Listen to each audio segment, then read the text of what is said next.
আমবাসা মহকুমা খাদ্য দপ্তর আমবাসা বাজারে অভিযান চালিয়েছে। কর্মকর্তারা দোকানগুলির লাইসেন্স এবং মূল্য তালিকা পরীক্ষা করেছেন। খাদ্য দপ্তরের এনফোর্সমেন্ট টিমের অভিযান অব্যাহত রয়েছে।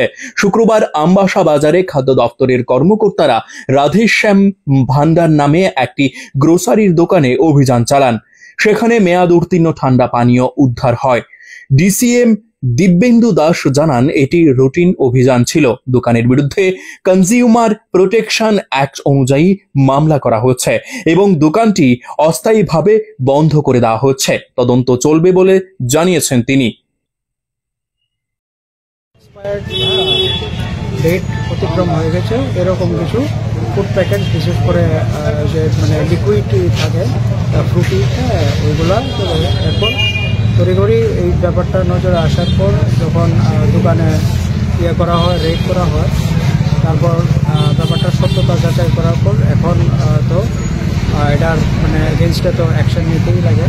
তো সেই অনুযায়ী আমরা প্রথম কনজিউমার প্রোটেকশন অ্যাক্টের এগেনস্টে আমরা এই দোকানের মালিক বা দোকান এজেন্সির এগেনস্টে আমরা কেস ফাইল করবো।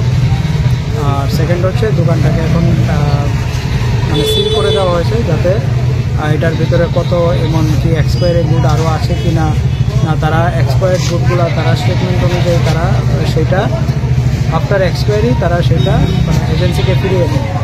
তো প্রশ্নটা হচ্ছে যে যদি এজেন্সিকে ফিরিয়েই দেয় তাহলে কিভাবে এক্সপায়ার্ড গুডস বা এক্সপায়ার ফুড আইটেম একটা প্রোগ্রামের জন্য এখান থেকে গেল।